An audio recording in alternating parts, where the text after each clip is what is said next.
Hello friends, welcome back to my channel. నార్మల్గా మన నెల్లూరులో ఎలాంటి చేపలు దొరుకుతాయి? ఓన్లీ చెరువు చేపలు. But for the first time నేను సముద్రం చేపతో మన నెల్లూరు స్టైల్ చేపల పులుసు అయితే ట్రై చేయబోతున్నాము. ఎలా ఉంటుందో చూడాలి. ముందుగా అయితే చేపలకు ఉప్పు కారం పట్టించేసి ఫ్రిడ్జ్లో ఒక హాఫ్ అన్ అవర్ పాటు పెట్టేసేయాలి.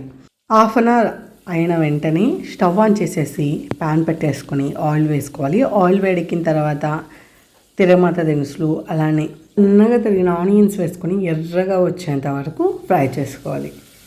ఇక గోల్డెన్ కలర్లో వచ్చిన తర్వాత కరివేపాకు వేసుకొని ఒక్క తిప్పినాక సన్నగా తరిగిన టమాటాస్ అలానే మీడియం సైజ్ ఎర్రగడ్డ తీసుకొని 4 భాగాలుగా కట్ చేసేసుకొని ఇందులో సాల్ట్ అయితే సాల్ట్, ఉప్పు అయితే ఉప్పు వేసుకొని ఫ్రై చేసేసుకోవాలి.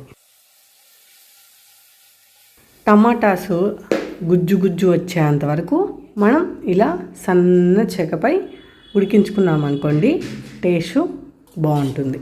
సో అందువల్ల బాగా టమాటాసు గుజ్జు అయ్యేంత వరకు చేసుకున్న తర్వాత ఇప్పుడు టేస్ట్కి సరిపడంత కారం అలానే కొద్దిగా పసుపు అలానే దీంతో పాటు మెయిన్ది ఇంగ్రీడియంట్ అయితే ఇందులో యాడ్ చేయాలి. అదేంటంటే చేపల పులుసు యొక్క మసాలా. ఈ మసాలా రెసిపీ ఎలా ప్రిపేర్ చేయాలి ఏంటి అనేది నేను ఆల్రెడీ వీడియో అయితే 1 సంవత్సరం క్రితమే పెట్టేశాను. ఇఫ్ ఇన్ కేస్ మీకు ఈ మసాలా పొడి వీడియో కావాలనుకుంటే కింద డిస్క్రిప్షన్లో లింక్ ప్రొవైడ్ చేస్తాను, వెళ్ళి చూసేసేయండి. కారం అంతా వేసిన తర్వాత ఇప్పుడు మనం చింతపండు రసంని యాడ్ చేసేసుకొని దానికి తగినట్టు వాటర్ని కూడా యాడ్ చేసేసుకొని బాగా ఉడుకుతున్నప్పుడు పులుసు ఇలా తెల్లుతున్నప్పుడు మనం ముందుగా చేసి పెట్టుకుని ఉన్న చేపలు ఉప్పు కారం పట్టించుకొని ఫ్రిడ్జ్లో పెట్టుకొని ఉన్నాం కదా, వాటిని అయితే ఇందులో యాడ్ చేసేసేయాలి. చేపలు తొందరగా ఉడికిపోతాయి కాబట్టి మనం అట్ ది ఎండింగ్లో మనం యాడ్ చేయాలన్నమాట. ముందుగా యాడ్ చేసామనుకోండి మనకు చేప మెత్తగా ఉడికిపోయి బాగా మెత్తగా అయిపోతుంది. అప్పుడు టేస్ట్ అనేది బాగుండదు. అందువల్ల ది ఎండింగ్లో మాత్రమే జస్ట్ ఒక 5 మినిట్స్ ముందే వేస్తే సరిపోతుంది. 5 to 10 మినిట్స్ మ్యాక్సిమం ఉడిపోతుంది.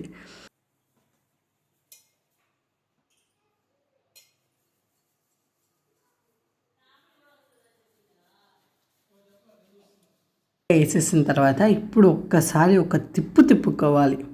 వీడియోలో చూపిస్తున్నట్టు మా అమ్మ చేస్తున్నట్టు ఒక్కసారి తిప్పుకున్నారనుకోండి, చేపలు ఫుల్గా పులుసులో కలిసిపోతాయి. అప్పుడు ఆ మసాలా అలానే చింతపండు పులుసు చేపలకు పట్టుతుంది. అందువల్ల ఇలా చేసుకోవాలన్నమాట. సో మీరు కూడా సేమ్ ఇలానే చేసుకోండి. ఇక మన నెల్లూరు స్టైల్లో చెన్నై చేపల పులుసు రెడీ అయిపోతుంది. చాలా టేస్టీగా ఉంటుంది. ఇక మీరైతే మర్చిపోరు. మేమైతే ఫస్ట్ టైం చెన్నైలో చేపలు తీసుకొని ఇలా చేసుకొని తిన్నాము. టేస్ట్ మాత్రం సూపర్గా ఉంది. జస్ట్ 5 మినిట్స్ అలా ఉడికించుకున్నాక చేప ఉడికిపోతుంది. ఇక అన్నంలో వేసుకొని తింటుంటే ఉంది ఫ్రెండ్స్, స్వర్గమే.